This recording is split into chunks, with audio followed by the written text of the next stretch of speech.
എജ്യൂക്കേറ്ററിലേക്ക് സ്വാഗതം. ഇന്ന് നമ്മൾ നോക്കാൻ പോകുന്നത് 8ാം ക്ലാസ്സിലെ പുതിയ ടെക്സ്റ്റിലെ ഒന്നാമത്തെ ഏകകമായിട്ടുള്ള ആരണ്യകം എന്ന് പറയുന്ന ചാപ്റ്ററാണ്. ആരണ്യകം എന്ന വാക്കിന്റെ അർത്ഥം കാട് അല്ലെങ്കിൽ വനം എന്നൊക്കെയാണ്. നമുക്ക് ചാപ്റ്ററിലേക്ക് കടക്കാം. ആദ്യമേ തന്നെ ഒരു ആമുഖം കൊടുത്തിട്ടുണ്ട്. അഷ്ടമകക്ഷായാः സംസ്കൃത പാഠപുസ്തകസ്യ പ്രഥമം ഏകകം ഭവതി ആരണ്യകം. 8ാം ക്ലാസ്സിലെ സംസ്കൃത പാഠപുസ്തകത്തിന്റെ ഒന്നാമത്തെ യൂണിറ്റാണ് ആരണ്യകം. ഏകസ്മിൻ പ്രകൃതി സംബന്ധിഃ ത്രയഃ പാഠാः സമകാലിതാः സന്തി. ഇതില് പ്രകൃതിയെ സംബന്ധിക്കുന്ന 3 പാഠങ്ങളാണ് നമുക്ക് പഠിക്കാനായിട്ട് ഉള്ളത്. പ്രകൃതി സംരക്ഷണസ്യ പ്രാധാന്യം ബോധയന്തി ഗ്രാമകന്യകാ നാമ കവിത. പ്രകൃതി സംരക്ഷണത്തിന്റെ പ്രാധാന്യം നമ്മളെ ബോധിപ്പിക്കാൻ വേണ്ടിയിട്ട് ഗ്രാമകന്യക എന്ന് പറയുന്ന ഒരു കവിതയും വനവിഭവ സംബന്ധിനി വയമേവ സംരക്ഷകാഹ നാമ കഥ, അതായത് വനവിഭവങ്ങളെ കുറിച്ച് പറയുന്ന അതിനെ സംബന്ധിക്കുന്ന വയമേവ സംരക്ഷകാഹ എന്ന് പറയുന്ന ഒരു കഥയും പ്രകൃതി ദുരന്താൻ പ്രതിപാദയൻ ഇതി വാർത്ത.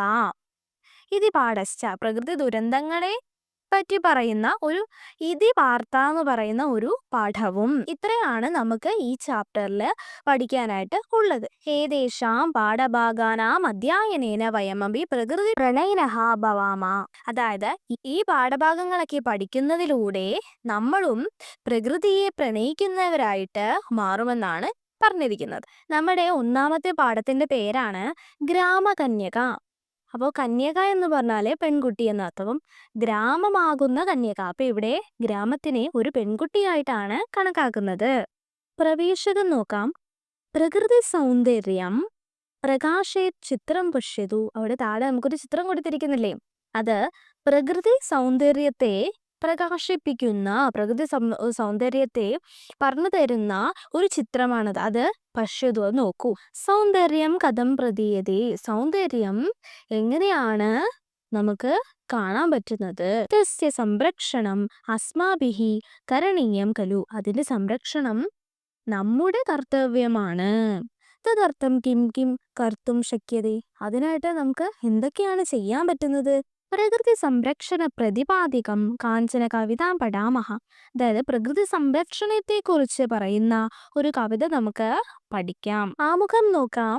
അസ്മാൻ പരിതഃ അവലോകയാമഹ ചേത് പ്രകൃതേഃ മനോഹാരിതാം ആസ്വാദിതും ശക്യതേ. അതായത് നമ്മുടെ ചുറ്റുപാടും ഒന്ന് നോക്കിക്കഴിഞ്ഞാൽ നമുക്ക് പ്രകൃതിയുടെ ഈ മനോഹാരിത ആസ്വദിക്കാനായിട്ട് സാധിക്കും.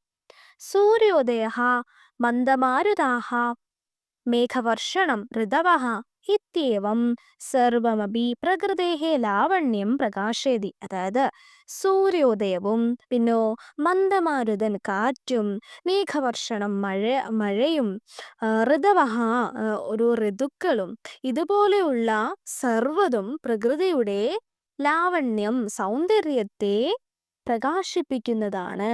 തദനുഭൂയ മഹാന്തഃ കവയഃ കാവ്യരചനാം അകുർവൻ. ഇതൊക്കെ അനുഭവിച്ചിട്ടാണ് ഈ മഹാനായിട്ടുള്ള കവികള് കാവ്യരചനയൊക്കെ നടത്തിയിട്ടുള്ളത്. താദൃശ്യഃ പരിസ്ഥിതേഃ സംരക്ഷണം സമീക്ഷാം ദായിത്വമേവ ഖലു. അത്തരത്തിലുള്ള പ്രകൃതിയുടെ സംരക്ഷണം സമീക്ഷാം നമ്മുടെ എല്ലാവരുടെയും കർത്തവ്യമാണ്. അതഃ തത് പ്രതിപാദികം കവിതാം പഠാമഹ. അതുകൊണ്ട് നമുക്ക് അത്തരത്തിലുള്ള പ്രകൃതിയുടെ സൗന്ദര്യത്തെയൊക്കെ പ്രതിപാദിക്കുന്ന ഒരു കവിതയുടെ നമുക്ക് പഠിക്കാം. നമുക്ക് കവിത നോക്കാം. പൂർവസ്യാം ദിശി പർവതരാജ കനകം താപയതി കോകിലപോദോ മംഗളഗാനം മധുരം ശ്രാവയതി. പൂർവസ്യാം ദിശി, പൂർവം കിഴക്ക്, കിഴക്ക് ദിശയില് പർവ്വതരാജൻ കനകം സ്വർണം താപേതി ചൂടാക്കുന്നു. കിഴക്ക് ദിക്കില് പർവ്വതരാജൻ സ്വർണത്തെ ചൂടാക്കുന്നു. കോകിലപോദോ മംഗളഗാനം മധുരം ശ്രാവയതി.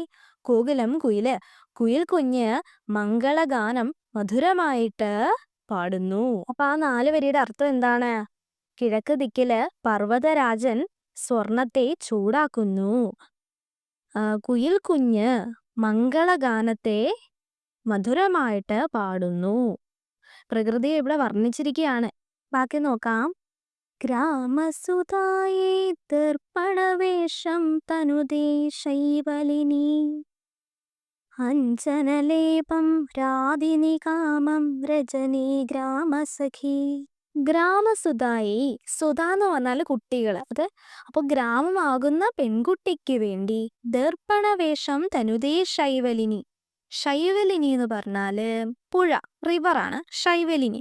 അപ്പോൾ ഇവിടെ ഗ്രാമത്തെ ഒരു പെൺകുട്ടിയായിട്ട് സങ്കല്പിച്ചിരിക്കുകയാണ്.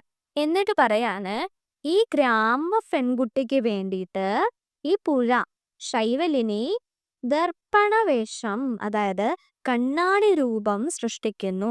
ഈ ഗ്രാമമാകുന്ന പെൺകുട്ടിക്ക് വേണ്ടിയിട്ട് ഈ ശൈവലിനി, അതായത് ഈ പുഴ ദർപ്പണ വേഷം, അതായത് കണ്ണാടി രൂപത്തെ സൃഷ്ടിക്കുന്നു. നിന്നോ അഞ്ജനലേപം ദാദിനി കാമം രജനീ ഗ്രാമസഖി. അഞ്ജനലേപം, അഞ്ജനം കണ്ണ്, അപ്പോ കൺമഷി, അഞ്ജനലേപം കൺമഷി.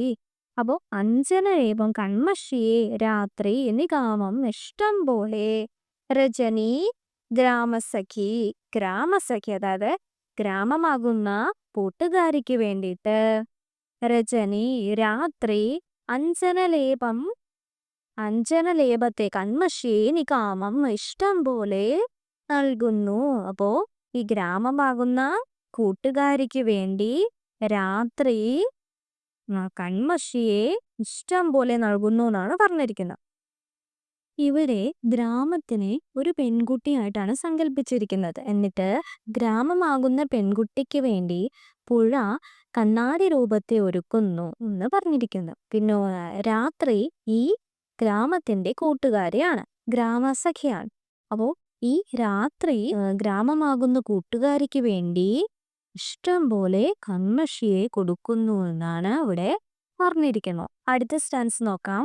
ശ്യാമപയോദോ മുക്തകനീരേരവനിം തോഷയതി പങ്കിലപാദോ നാഗസമാനം കുരുതേ ഗ്രാമമുഖം. ശ്യാമപയോദം, ശ്യാമ എന്ന് വെച്ചാല് കറുപ്പ്, പയോദം മേഘം. അപ്പൊ കറുത്ത മേഘത്തില്, അതായത് ഈ കാർമേഘത്തില്, മുക്തകനീരേ മുക്തമായിട്ടുള്ള, അതായത് സ്വതന്ത്രമായിട്ടുള്ള നീര് വെള്ളം, അതായത് ഈ കാർമേഘത്തിൽ നിന്ന് സ്വതന്ത്രമായിട്ടുള്ള വെള്ളം, അത് മഴ. അവനിം തോഷയതി, ഈ അവനിം എന്ന് പറയുന്നത് ഭൂമിയെയാണ്. അവനിം തോഷയതി സന്തോഷിപ്പിക്കുന്നു. അപ്പം ഈ മഴ ഈ ഭൂമിയെ സന്തോഷിപ്പിക്കുന്നു എന്നാണ് പറയുന്നത്. പിന്നോ പങ്കിലപാദോ നാഗസമാനം കുരുതേ ഗ്രാമമുഖം. പങ്കില വെളി പുരണ്ട കാലുകൾ, ചെളി. അപ്പൊ അതാർക്കാണ് ചെളി പുരണ്ട കാലുകളുള്ളത്? കർഷകന്. അപ്പൊ കർഷകൻ ഈ ഭൂമിയെ നാഗം, നാഗം എന്താണ്? സ്വർഗം. അപ്പോ ഈ കർഷകൻ, ചെളി പുരണ്ട കാലുള്ള ആള് ആരാണ്? ഈ കർഷകൻ ഭൂമിയെ നാഗം, സ്വർഗത്തിന് തുല്യമാക്കുന്നു എന്നാണ് പറഞ്ഞിരിക്കുന്നത്. അടുത്ത വരി നോക്കാം. കർഷണ ഭൂമോ കാഞ്ചന ചേലം വയതേ ദീപപതി സൗരഭവാഹോ മാധവമാല്യൻ ധരണിം ധാരയതി. കർഷണഭൂമോ, കർഷണഭൂമോ എന്ന് വെച്ചാൽ കർഷണഭൂമി കൃഷിഭൂമി. അപ്പൊ കൃഷിഭൂമിയിലെ കാഞ്ചനം, കാഞ്ചനം സ്വർണം, കാഞ്ചന ചേര, ചേര വസ്ത്രം, സ്വർണത്തിന്റെ വസ്ത്രം, വയതേ നെയ്യുന്നു, ദീപപതി, ദീപപതി ആരാണ്? സൂര്യൻ. അപ്പോ കൃഷിഭൂമിയില് സ്വർണവസ്ത്രം നെയ്യുന്നു, സൂര്യൻ സ്വർണവസ്ത്രം നെയ്യുന്നു. അതായത് ഈ വയലുകളിലെല്ലാം നെല്ല് വിളഞ്ഞു നിൽക്കുന്നു, സ്വർണ്ണ നിറമുള്ള നെല്ല് വിളഞ്ഞു നിൽക്കുന്നു. ആ നെല്ലില് ഈ സൂര്യപ്രകാശം തട്ടിയിട്ട് ഈ നെല്ലുകള് നല്ലതായിട്ട് ശോഭിക്കുന്നു. അതിനെയാണ് ഇങ്ങനെ പറഞ്ഞിരിക്കുന്നത്, സൂര്യൻ സ്വർണ്ണ വസ്ത്രത്തെ നെയ്യുന്നു കൃഷിഭൂമിയിൽ നിന്ന് ഇവിടെ പറഞ്ഞിരിക്കുന്നത്. സൗരഭവാഹോ, സൗര സുഗന്ധത്തെ വഹിക്കുന്നവൻ, അതായത് കാറ്റ്.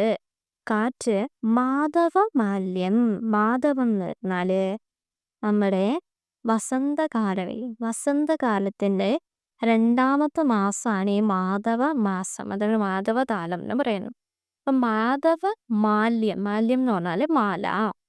ധരണിം ധാരയതി, ധരണിം ഭൂമി, ധാരയതി ധരിപ്പിക്കുന്നു. അപ്പോൾ ഈ സുഗന്ധത്തെ വഹിച്ചു കൊണ്ടുവരുന്നതാണ്. അല്ലെങ്കിൽ ഈ കാറ്റ്, വസന്തകാലത്തിന്റെ പ്രത്യേകത എന്താണ്? നല്ല ഒത്തിരി പൂക്കളൊക്കെ ആയിരിക്കും അല്ലേ? അപ്പോൾ ഈ പൂക്കളും ഒക്കെ നിറഞ്ഞു നിൽക്കുന്ന ഈ മാല, അതായത് ഈ പൂക്കളാൽ നിറഞ്ഞു നിൽക്കുന്ന ഒരു സമയമാണ് മാധവ. അപ്പൊ അതാകുന്ന മാലയെ, ഭൂമിയെ ധരിപ്പിക്കുന്നു ആര്? ഈ കാറ്റ്. അപ്പൊ കാറ്റ് ഈ പൂക്കളൊക്കെ, കാറ്റത്ത് ഈ പൂക്കളെല്ലാം വീഴുമല്ലോ. അപ്പൊ അങ്ങനെ വീണിട്ട് ഈ ഭൂമിയെ വസന്തകാല പൂക്കളാകുന്ന മാല കൊണ്ട് ഈ ഭൂമിയെ ധരിപ്പിക്കുന്നു. വസന്തകാല പൂക്കളാകുന്ന മാലയാൽ ഈ ഭൂമിയെ, ഈ മാല ഭൂമിയെ അണിയിക്കുന്നു. ആര്? കാറ്റ്. അടുത്ത സ്റ്റാൻസ് നോക്കാം. സർവമശേഷം യജ്ഞസമേതം വസുതാം ഭൂഷയതി, താദൃശഭൂമി പാലനകാര്യം കലയാമോ നിയതം.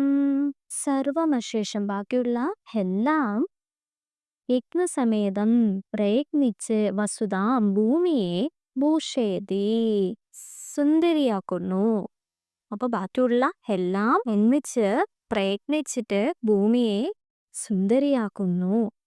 തദൃശ ഭൂമി പാലന കാര്യം, അത്തരത്തിലുള്ള ഭൂമിയെ പരിപാലിക്കേണ്ട കാര്യം കലയാമോ നിയതം, നമ്മൾ ചെയ്യേണ്ടതാണ്.